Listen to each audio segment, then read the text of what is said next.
बोलिए सद्गुरु देव की जय। ध्यान मूलम गुरोर्मूर्ति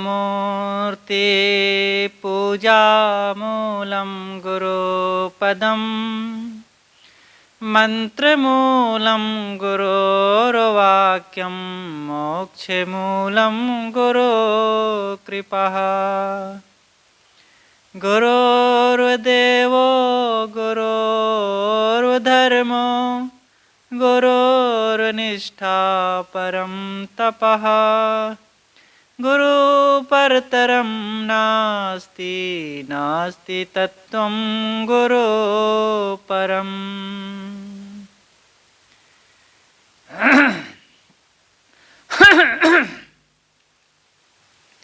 मुद मंगलमय पूजनीय संत समाज, प्रातः की हमारी इस सभा में इन दिनों जो चर्चा हो रही है सद्गुरु श्री अभिलाष साहेब जी के जीवन की आदर्श घटनाओं पर। जीवन दर्पण पुस्तक है जो ये पुस्तक सद्गुरु अभिलाष साहेब जी के जीवन के प्रतिबिंबों को शब्दों में झलकाने वाली है और उसी के आधार पर इन दिनों जो चर्चा चलती है उसी के आगे हम आज पुनः चर्चा शुरू करते हैं। पिछले दिन जो चर्चा हुई थी वह थी कि व्यवहार की कुशलता, एक नए पद की रचना, निर्मल सत्य ज्ञान प्रभाकर पुस्तक श्री निर्मल साहेब जी की जो थी उसका प्रभाव कहाँ से वो मिली, और बीजक की टीका त्रिज्या सद्गुरु श्री पूर्ण साहेब जी कृत वो कैसे मिली, और सद्गुरु श्री राम सूरत साहेब जी के द्वारा जो कबीर परिचय पुस्तक मिली उसमें क्या था और कैसे मिली, इन सब पर पीछे चर्चा हुई। अब आज हम चर्चा करेंगे निर्वाह के लिए लोगों को चिंता हुआ करती है, लेकिन इस चिंता को श्री राम सुमिरन जी ने कैसे बचपन में ही समाप्त किया, और फिर इसके आगे अनेक घटनाएं आएंगी। तो अब शुरू करते हैं। निर्वाह की चिंता। श्री राम सुमिरन जी के पिताजी पंडित दुर्गा प्रसाद शुक्ल जी थे और वे सनातन धर्म हिंदू परंपरा के अनुसार अपना पूजा पाठ करते रहे और ज़्यादा पूजा पाठ में भी उनका मन नहीं था। वे क्रांतिकारी विचार के थे और गांधीवादी एक राजनीति में लगे हुए व्यक्ति थे, लेकिन कुछ धर्म कर्म तो अपने ढंग से करते ही थे। किंतु कबीर के विचारों से वे परिचित नहीं थे और इधर श्री राम सुमिरन जी सद्गुरु श्री राम सूरत साहेब जी को पा करके ऐसा कुछ बानक बनता गया कि देखिए इनको अचानक संत मिले और संत से वो ज्ञान मिला और इनके अंतःकरण में उन ज्ञान विचारों के प्रति प्रेम जगा और उधर आगे बढ़ते गए। बचपन से कैसे बानक बनता गया सब। नहीं तो सद्गुरु श्री अभिलाष साहेब जी कोई कबीरपंथी परिवार के थोड़े थे कि उनको पुश्तैनी से कबीर विचार मिले थे भाई, इसलिए वो आगे चले गए। उसको समझते थे माता पिता से और उनको परंपरा से सब मिला था, ऐसा कुछ नहीं था। नए ढंग से उन्होंने सृजन किया अपने इस रास्ते को और स्वयं बनाया, स्वयं चले और उनके उस रास्ते पर फिर लाखों लोग चल पड़े। तो अब इधर वैराग की भावना इनमें निरंतर बढ़ती ही जा रही थी। जहाँ बैठते जिन लोगों के बीच ज्ञान की चर्चा, सत्संग की चर्चा, साधन भजन की चर्चा, मानव जीवन के विशेषताओं की चर्चा, वैराग्य की चर्चा, यही चर्चा हुआ करती थी। ज़्यादातर आपके मित्र बूढ़े लोग हुआ करते थे, नवयुवक नहीं होते थे। तो जब वृद्ध लोग मिलें और उनके पास बैठें तो यही चर्चा, ऐसे ही ग्रंथों का अध्ययन मनन।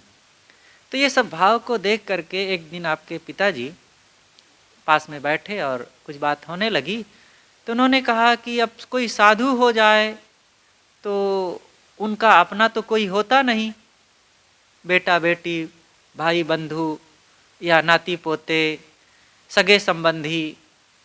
अब बुढ़ापा में शरीर बूढ़ा हो जाए, बीमार हो जाए तो कौन सेवा करेगा? और बुढ़ापा बड़ा दुखद हो जाता है, फिर दूसरे के सहारा खोजना पड़ता है, कोई आवे हमारे सेवा करे। इसलिए साधु जीवन बड़ा कठिन है, ये सब झंझट है, ये सब के चक्कर में नहीं पड़ना चाहिए। तब उन्होंने फिर एक उदाहरण और सुनाया कि अयोध्या में एक संत थे, वैष्णव संत, बूढ़े हो गए थे, कुटिया में अकेले रहते थे। एक दिन वो पानी लेने के लिए गए और पानी से भरा हुआ घड़ा वे सिर पर लेकर के आ रहे थे, और जैसे ही कमरे में प्रवेश किए तो चौखट जो डेहरी होती है नीचे, एक पैर आगे बढ़ा दिए। अब सिर पर बोझा होने के कारण दूसरा पैर अब उठ ही नहीं रहा है। अब उसी में खड़े और ना उठ सकने के कारण वहीं बीच में बैठ गए और बहुत परेशान हुए और फिर किसी तरह अंदर गए। तब पिताजी ने कहा कि देखो, अब उनका कोई अपना होता, घर परिवार बाल बच्चे, तो मदद करते और काम आते, सेवा करते। कोई था नहीं, अब कितना वो परेशान हुए। तब श्री राम सुमिरन जी ने कहा कि पूर्व जन्मों में मैं अनेक बार पशु पक्षी जंगली जानवर आदि हुआ और कहाँ कहाँ किन किन खानियों में जन्मा भटका। उन दिनों मेरी कौन सेवा किया होगा और कितने सहयोगी रहे होंगे। और आज भी देख सकते हैं जो अन्य जानवर हैं, जंगलों में रह रहे हैं, खेतों में रह रहे हैं, बाहर रह रहे हैं, उनके कितने बाल बच्चे आकर के उनकी सेवा करते हैं और दुख सुख में कितना वो हाथ बटाते हैं और कितना उनके बुढ़ापे में काम आते हैं। क्या उनका जीवन नहीं बीतता है? तब पिताजी ने कहा, अरे भाई, जब इतना निश्चय है, इतना आत्मविश्वास है, तब फिर साधु होने से कौन रोक सकता है? कहें हाँ, फिर यही निश्चय के बिना फिर साधु कोई हो भी नहीं सकता है। और निश्चय, प्रारब्ध पर विश्वास होना चाहिए और निश्चित ही सब पूरा होता है। और कई लोगों के प्रारब्ध में अगर दुख है तो 4, 6, 10 बच्चे होते हुए भी, भरा पूरा परिवार होते हुए भी, और रुपए पैसे, नौकर चाकर, अनेक सुख सुविधाएं, भौतिक ऐश्वर्य होते हुए भी ऐसा समय आ जाता है कि कोई काम नहीं आते हैं।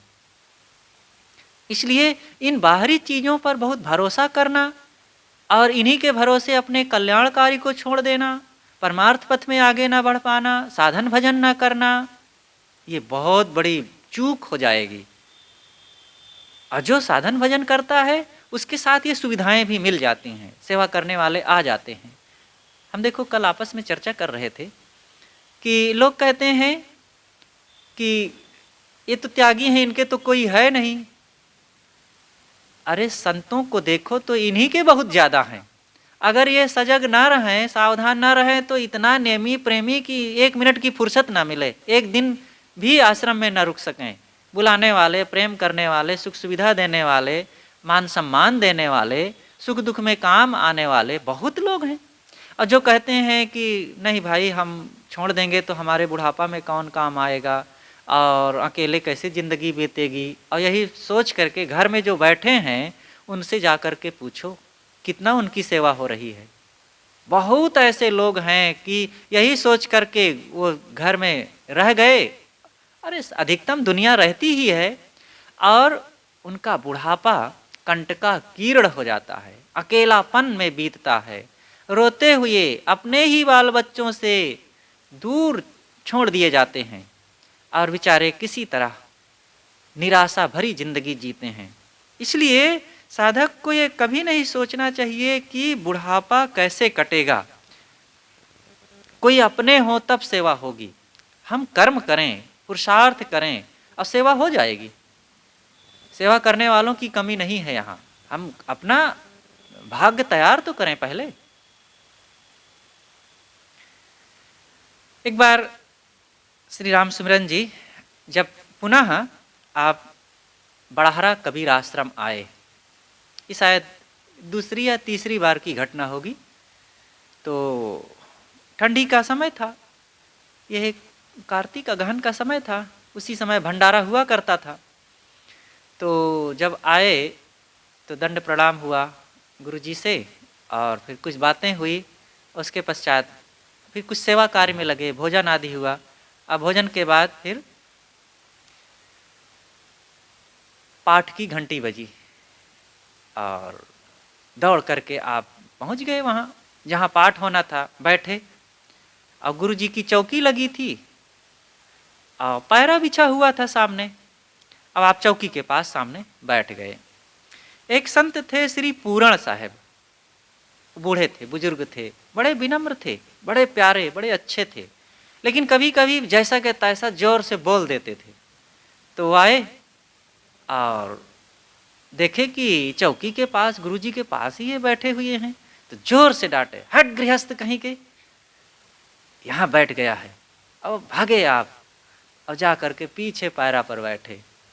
आपने बाद में बताया कि वहाँ अगर कुछ आसनी बिछी होती, चद्दर बिछा होता, तो मैं अपने आप वहाँ ना बैठता। कुछ ऐसा था नहीं, केवल पैरा था, तो वहाँ बैठ गया। तो साहब डांटे, लेकिन उनकी डांट को कभी भी आपने ऐसा नहीं माना कि मुझे ऐसे डांटे और दुखी हो जाएं, कुछ नहीं। संतों का ये प्यार है और हर समय उनकी डांट में भी, प्रेम में भी और उनकी वाणियों में, सब में प्यार ही समाया हुआ होता है। तो ये एक साधक को कैसे होना चाहिए, संतों के लिए उनके मन में जो थोड़ा सा कुछ कह दिए और थोड़ा सा मन में कुछ भाव आ गया और कुछ समझाने के ही दृष्टि से अथवा कुछ हितैषी भावना से कह दिए, तो समझदार जो नहीं होते हैं वो थोड़े में माख मलाल करने लगते हैं। लेकिन ऐसा नहीं सोचना चाहिए। सदैव अपनी श्रद्धा, भक्ति, निष्ठा को मजबूत बना करके रखना चाहिए। ये अटूट आस्था जो आपकी थी, ये जीवन भर देखने को मिली। आप स्वयं कहते थे कि मैं 18 वर्षों तक गुरु जी की शरण में रहा, उनके अंग संग लग करके सेवा साधन भजन करता रहा। और फिर जब गुरु जी से अलग रहने के कुछ अवसर आए तो संतों के साथ रहा, अकेले कभी नहीं घूमा, अकेले अपने ढंग से जहाँ कहीं आना जाना नहीं।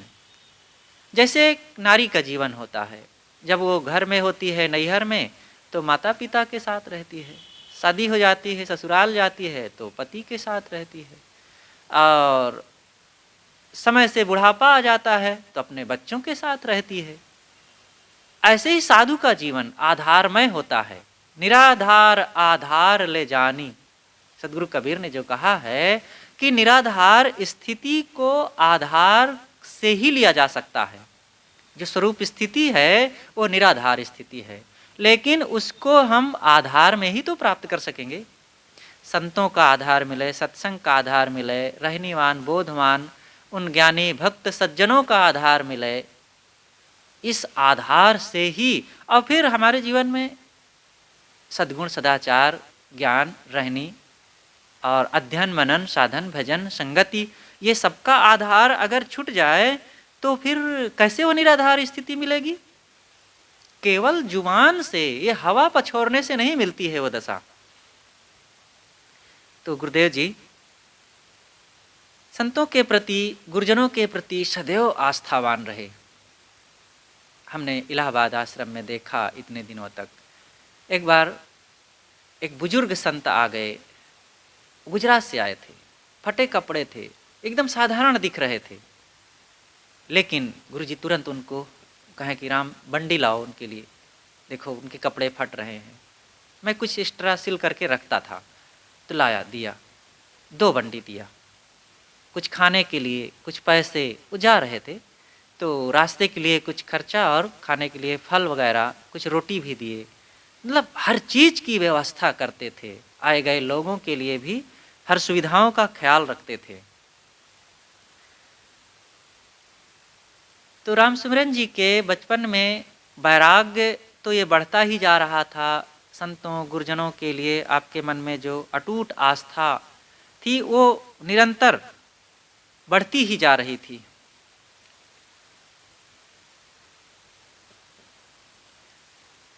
वैराग्यवर्धक घटनाएं। एक बार राम सुमिरन के घर में महिलाओं के लिए कुछ आभूषण बनना था। सोचा गया कि सोनार के घर पर सोना चांदी आदि आभूषण बनवाने पर वह उसमें से चोरी ना कर ले, अतः सोनार को ही घर पर बुला लेना चाहिए। सोना को उसके घर दे करके आभूषण बनवाने में एक खतरा रहता है, कहीं वो सोनार चुरा ना ले। तो ऐसा सोच करके अपने घर पर ही सोनार को बुला लिया जाता था और उससे फिर कुछ आभूषण आदि बनवाए जाते थे। तो स्वर्णकार घर पर आया, उसे जगह दे दी गई, वहीं पर वह अपना सामान रख करके काम करना शुरू कर दिया।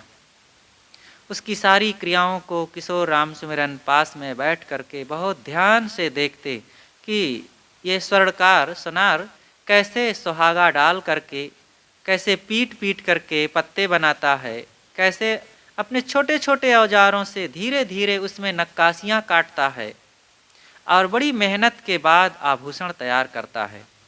स्वर्णकार के इन सारे क्रियाकलापों को देख करके राम सुमिरन को बड़ी प्रेरणा मिली। उसकी कला को आपने अपने जीवन में घटाया कि जिस प्रकार यह स्वर्णकार धीरे धीरे धैर्यपूर्वक अनगढ़ और मैली धातु को शोध करके उससे सुंदर आभूषण तैयार कर देता है, इसी प्रकार साधक साधना से धीरे धीरे अपने मन और इंद्रियों को शोध सकता है और उसकी पूर्ण शुद्धि करके कल्याण के उच्चतम स्थिति को प्राप्त करता है। स्वर्णकार की इस कला को देखने के बाद आपके मन में वैराग की स्थिति और प्रखर हो गई। ठंड के दिन थे, उन दिनों घर में रजाई की आवश्यकता थी। रजाई बनवाने के लिए रुई की जरूरत होती है। तो रुई खरीद करके आप एक दिन धुनिया के पास गए और कहे कि बाबा ये रुई धुन करके हमारे लिए रजाई तैयार करो। उसने कहा कि बेटा ठीक है, थोड़ी देर रुको और फिर मैं काम शुरू करता हूँ और फिर तुम्हारी रुई को धुन दूंगा। आप थोड़ी देर प्रतीक्षा किए और फिर रुई का धुनिया आया। जहाँ पर वो रुई धुनता था, रही तो फूस की झोपड़ी ही, लेकिन साफ स्वच्छ लिपि पुती और धुनने की जगह उसकी धनुही और धुनने का जो एक मुक्तर होता है वह भी था। आया और धनुही से रुई धुनना शुरू किया। एक एक बार मारते मारते पूरी रुई को उसने धुन दिया। अब रुई साफ स्वच्छ एकदम सफेद चमकने लगी, सारा कचरा छट करके अलग हो गया और रुई ज्यादा दिखने लगी। इस घटना ने आपके मन को बहुत प्रभावित किया और आपने विचार किया कि कोई भी मनुष्य अगर अपने आप को सुधारना चाहे, सुखी होना चाहे, कल्याण पथ में आगे बढ़ना चाहे, तो अपने स्वभाव को, अपनी आदतों को, अपने कर्मों को इसी तरह धुनना पड़ेगा। और जो इस तरह से लगन लगा करके धुनेगा तो उसके जीवन में निश्चित ही निखार आएगी, चमक आएगी। और मुझे भी ऐसे ही करना है। तो एक एक घटनाओं का बड़ा असर पड़ता गया और आपके जीवन में एक इन घटनाओं से, छोटी छोटी घटनाओं से आपने बहुत प्रेरणा लिया और अपने जीवन को बहुत बदला। तो ये जो रुई धुनने की घटना घटी, इसने भी आपके वैराग में चार चांद लगा दिया। पूज्य श्री राम सुमिरन जी के वैराग्य बढ़ाने में और भी कुछ घटनाओं ने सहयोग किया। खानतारा गांव में जहां आप रहते थे, आपके घर के सामने ही एक पांडे जी का घर था और वो पांडे जी का नाम था राम प्रगट पांडे, जो आपके मित्र थे। आपके पास में बैठते उठते बातचीत करते थे, बड़े अच्छे स्वभाव के थे। उनकी माता जी जो थी, उनको राम सुमिरन जी भाभी कहते थे। उनका भी बहुत ही मस्त हष्टपुष्ट और दिव्य पर्सनालिटी थी और वे देखने में भी बड़ी भद्र महिला लगती थी, बड़ी प्रभावशाली थी, बहुत योग्य थी। एक दिन उनको बुखार हुआ और जिस दिन राम प्रगट की माता जी को बुखार हुआ उसी दिन श्री राम सुमिरन जी को भी बुखार आया। आपका बुखार 1 महीना तक चलता रहा, लेकिन साधारण बुखार, और ऐसी स्थिति में भी आप खाते पीते, काम धंधा करते और सब व्यवहार करते रहे। लेकिन उधर राम प्रगट की माता जी अर्थात भाभी जी को बुखार आया था और उनका बुखार बढ़ता गया, दिनों दिन गहराता गया और 1 महीना में तो वो बुखार इतना अधिक हो गया कि शरीर भी सूख गया और उसी बुखार में शरीर गल करके अंततः उन्होंने शरीर को छोड़ ही दिया, उनका निधन हो गया। और इधर 1 महीना में श्री राम सिमरन जी को बुखार धीरे धीरे धीरे करते हुए ठीक हो गया। लेकिन जब राम प्रगट की माता जी का शरीर छूट गया तो आप एकदम विचार मग्न हो गए। आपके मन में बिजली जैसी कौंध होने लग गई कि ओह, मेरा और उनका बुखार एक ही दिन शुरू हुआ, मेरा तो ठीक हो गया, लेकिन वे इस दुनिया से चल बसी। मेरा भी शरीर अगर छूट जाता तो मैं क्या कर लेता। संसार कितना कच्चा है, कितना क्षणिक है, और इस घटना ने आपके मन को मथ करके रख दिया। नजदीक का मामला था और उनका जो व्यक्तित्व, स्वभाव, व्यवहार और आपके घर में आपके साथ जो आपसी रिश्ते थे, बड़े नजदीक के मामला होने के कारण आपके मन में और ज़्यादा इसका असर पड़ा और इस घटना ने भी आपके वैराग में बहुत कुछ काम किया और इससे भी आपके मन में संसार से उदासीनता बढ़ती गई। इस प्रकार वैराग की अनेक घटनाओं से आपके मन में वो मनन चिंतन दिनों दिन बढ़ता ही जा रहा था। एक दिन आप घर पर ही दरवाजे पर बैठे कुछ लोगों के बीच में कुछ ज्ञान की चर्चा कर रहे थे और उन चर्चाओं में अधिकतम आप जो कहते थे वो वैराग की घटनाएं हुआ करती थी। संसार की क्षणभंगुरता, देह की परिवर्तनशीलता, संबंधों की पोलपट्टी और मिले हुए प्राणी पदार्थों की असारता, इन सब की चर्चा कर रहे थे। एक सज्जन आए, उनका नाम था टहल नाई। वो बहुत दिनों तक बाहर रहे, काफ़ी वर्षों तक, और बाहर रहे तो काफ़ी कुछ उधर का माहौल उनके मन में जच गया था और उधर की कुछ बातें भी बोलने लगे थे। तो थोड़ा ज्ञानियों जैसी भी कभी कभी बातें करते, लेकिन वे सामान्य थे, बहुत साधारण थे और कभी कभी उनका दिमाग भी कुछ विक्षिप्त हो जाया करता था। लेकिन बाहर रहने के कारण, घूमते खाते रहने के कारण, अनेक संगति में वो काफ़ी कुछ सीख लिए थे, बोलना भी। तो जब आपको वैराग्य की चर्चा करते हुए सुने तो उन्होंने आप पर व्यंग करते हुए कहा, कब?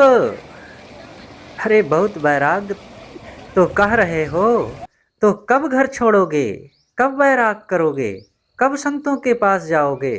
उनके कहने का यही भाव था। तो राम सिमरन जी उनकी बातों को सुन करके और विचार मग्न हो गए कि सच तो कह रहे हैं, मैं ज्ञान की बातें कह रहा हूँ और इन्हीं विचारों में लगा हूँ, लेकिन जो मेरा उद्देश्य है और ये चर्चाओं की सार्थकता जिसमें होगी वो है वैराग्य लेने में, गृह त्याग करके पूर्णतः गुरु संतों की संगत में लग करके आत्म कल्याण करने में, और वो काम मैं कब करूँगा? और टहलनाई के इस कथन ने भी आपके मन को झकझोर करके रख दिया। 2 महीने बाद नवंबर 1953 में फिर आपने गृह त्याग कर ही दिया। इस प्रकार साधक के मन में एक एक बात, एक एक घटना बहुत प्रभाव डालती है और जो संवेदनशील होता है उसके जीवन में ऐसे ही होता है, सबके जीवन में होता है, केवल सदगुरु श्री अभिलाष साहिब जी की ही बात नहीं। जब साधक के मन में ये भाव जगता है तो किसी की मृत्यु और किसी का वियोग और चीज़ों का छूट जाना, टूट जाना, ये सब छोटी छोटी बातें भी बहुत प्रेरणा देती हैं। तो ये छोटी छोटी घटनाएं घटती तो सबके जीवन में हैं, लेकिन जो साधक होते हैं, संवेदनशील होते हैं, उनसे वो वैराग का पाठ पढ़ लेते हैं। अब गृह त्याग, गृह त्याग आपने कैसे किया? राम सिमरन जी को 3 महीने में पारक सिद्धांत का बोध तो पूर्णतया हो गया था। जब श्री राम सूरत साहेब जी के दर्शन हुए और उनसे काफ़ी चर्चाएं होती रही, बीच बीच में लगातार करीब 1 महीना 15 दिन के आसपास श्री राम सूरत साहेब जी से संपर्क हो जाता था, क्योंकि वही क्षेत्र था। गुरुदेव श्री राम सूरत साहेब जी बड़हरा में रहते थे, वहीं 10 किलोमीटर दूर पर खानतारा गांव में श्री राम सिमरन जी रहते थे और बराबर गुरुजी का भ्रमण करना उसी क्षेत्र में होता रहता था। और श्री राम सिमरन जी को बाजार हाट, कहीं भवानीगंज, कहीं भड़रिया, तो कहीं डुमरियागंज, तो कहीं इस तरफ जनकपुर की ओर आना जाना होता रहता था। तो ये बीच में कबीर आश्रम सेंटर में पड़ता था, तो समय समय से गुरुजी के दर्शन होते ही रहे।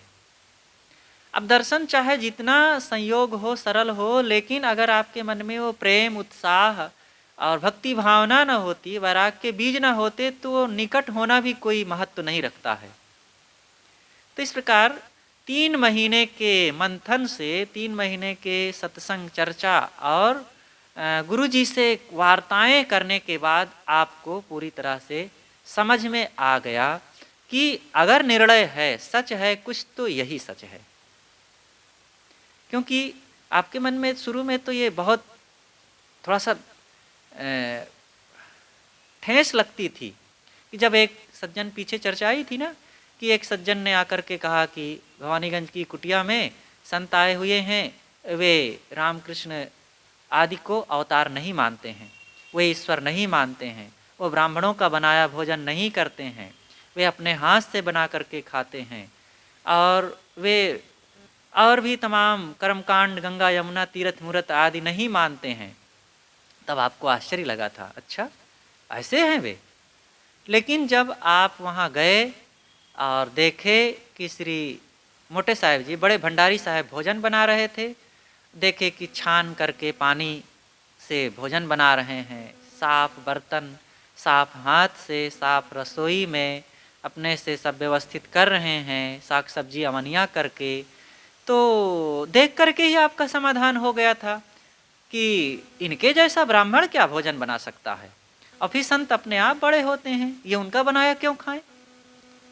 तो बहुत जल्दी समाधान होता गया। कितने लोग होते हैं 3 महीना नहीं, 10 साल संतों के बीच में रहने के बाद भी, रगड़ा झगड़ा करने के बाद भी कुछ नहीं बोध हो पाता है।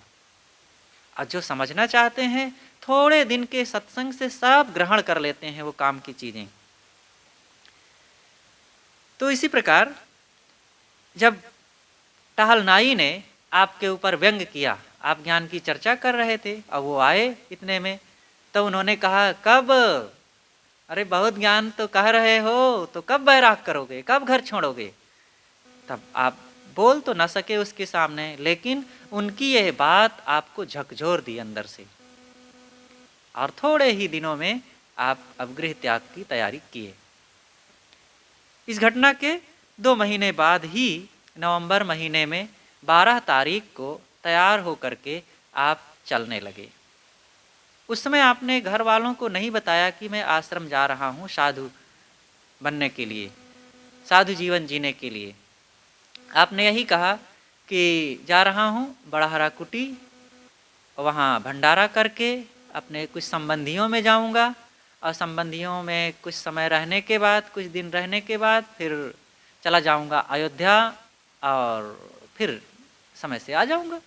ऐसा कहा करके गए थे। मतलब कुछ कुल मिला करके 8-10 दिन का टाइम दे दिए थे कि इतने दिन लग सकते हैं। और गए आप सीधा कबीर आश्रम बड़हरा चले गए, वहाँ से कहीं नहीं गए। तो जब आप चलने लगे, घर पर चलने लगे, एक झोले में थोड़ा सा कुछ कपड़ा रख लिए, अपना कुछ खुद धोती कुर्ता पहने, और जैसे ही तैयार हो करके बाहर निकले घर के, ढोंढे काका सामने आ गए।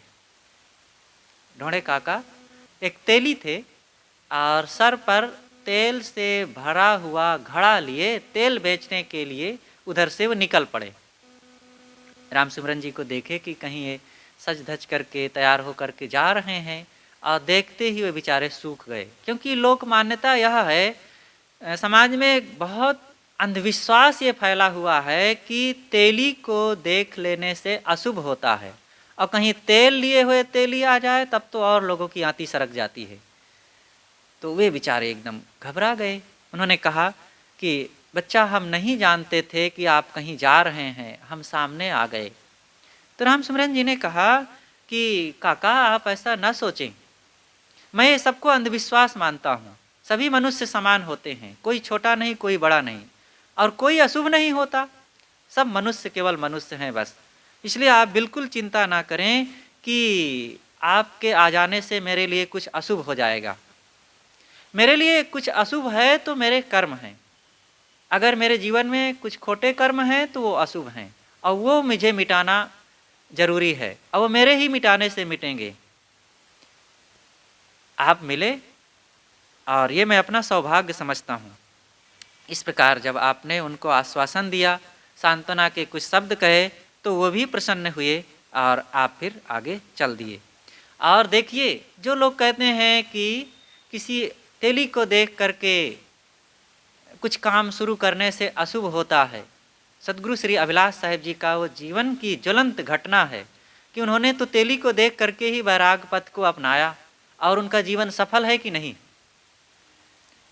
जो ज्ञान, वैराग, बोध, विचार, साधना, रहनी और हजारों लोगों को इस सिद्धांत में लगाए, कल्याण के आधार बने और उनको मार्गदर्शन किए, कितने के मन के कल्याण के लिए आपने परम संबल प्रदान किए, तो अत्यंत सफल उनका जीवन था।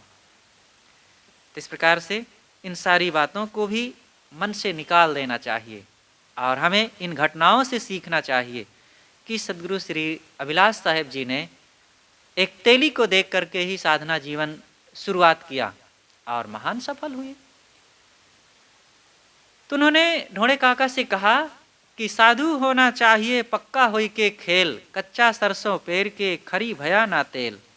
काका, मेरा जो निश्चय है, मेरा जो लगन उत्साह है और मेरे जो कर्म है वो मेरे साथ रहेंगे, ये किसी का देखना या कुछ और नहीं। इस प्रकार आप सन 1953 में नवंबर महीने में अपनी कच्ची गृहस्थी, भरा पूरा परिवार, माता पिता, सगे संबंधियों सबको छोड़ करके बिना बताए गुरु जी के आश्रम में आ गए।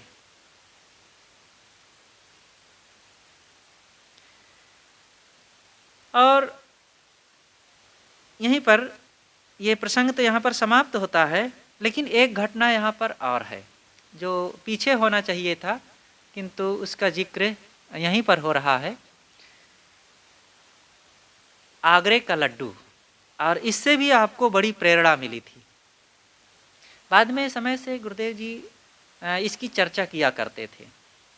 जब आपकी उम्र बहुत कम रही, 5-6 साल की रही होगी, तो एक दिन गांव में एक व्यक्ति आया जो घंटी बजाते हुए, और उसके पास कुछ मिठाइयाँ थी, और मिठाई ऐसी जो जिसे आगरे का लड्डू कहते हैं। अब उसका क्या नाम कहें, देहाती में तो यहाँ बुढ़िया कबार कहते हैं, और भी कुछ कुछ नाम उसको लेते हैं, अलग अलग क्षेत्र में अलग अलग नाम, बम्बैया मिठाई और भी इस ढंग से कुछ नाम लेते हैं। तो व्यक्ति आया और उसने कहा कि आगरे का लड्डू, जो खाए सो पछताए, ना खाए वह भी पछताए, आगरे का लड्डू ले लो। तो ऐसा कहते हुए वो आगे बढ़ता जा रहा था गांव में। तो ये बच्चा रामसिमरन जी, इनका भी देख करके मन ललचाया और माँ से जा करके कहे कि माँ, मैं आगरे का लड्डू खाऊंगा। तो उन्होंने 2 पैसा दिया कि जाओ ले लो। आए, 2 पैसा में 4 पीस मिले, और 4 पीस मिले तो पूरा दोनों हाथ भर गया, और जब खाए मुख में डाले तो गायब। डालते ही जैसे ही नम हवा मिली वो सब पिघल जाता है। तब इनको लगा, अरे तो सच ही कह रहा था, जो खाए सो पछताए, न खाए तो भी पछताए।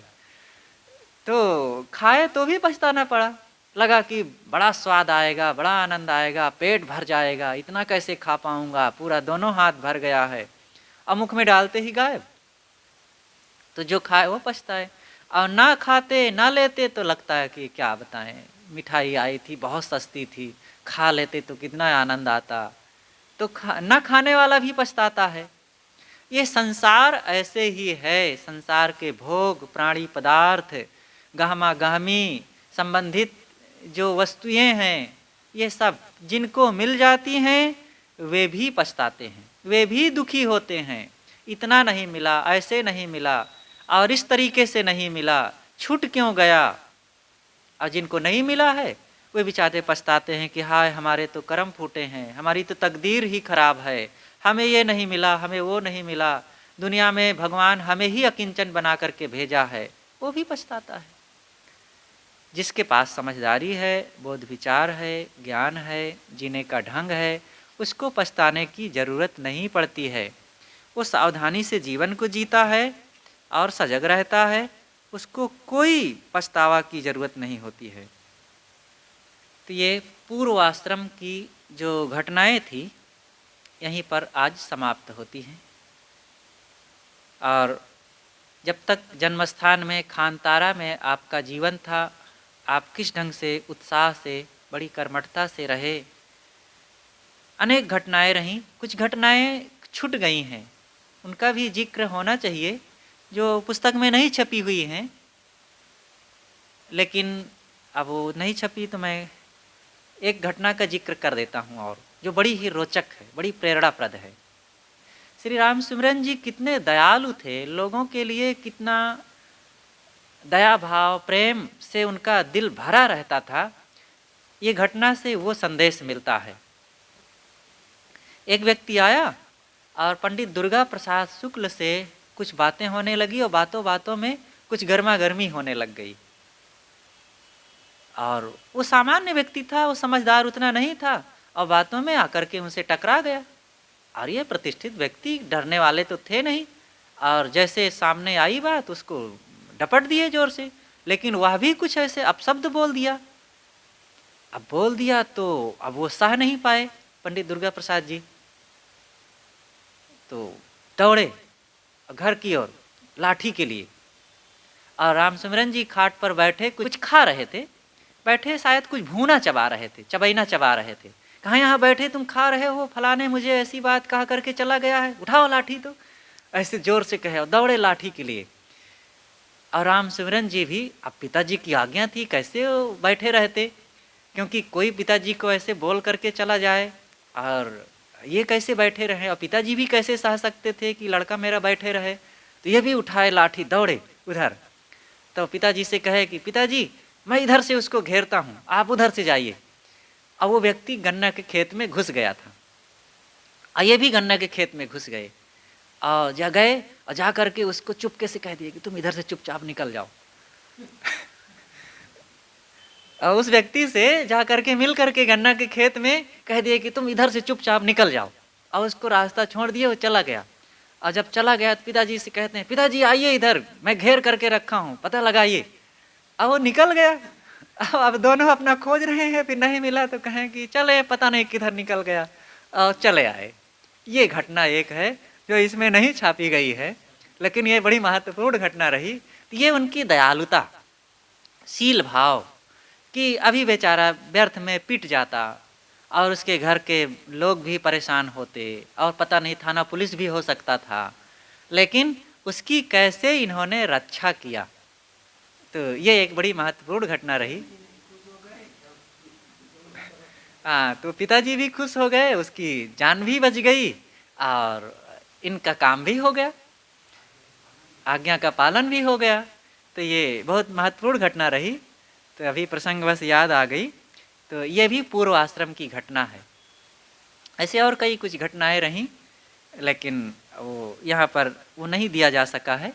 कोई बात नहीं, हर चीज़ कहाँ तक दिया जा सकता है। तो आज अब ये पूर्व आश्रम की चर्चाएं यहीं पर समाप्त होती है। आगे अब चलेगा साधना के वर्ष।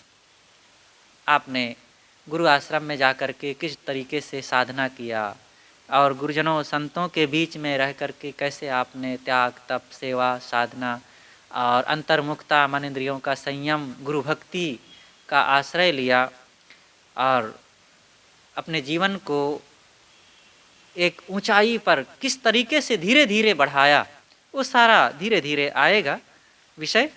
तो आज यहीं पर अब समाप्त करते हैं। बोलिए सद्गुरुदेव की जय।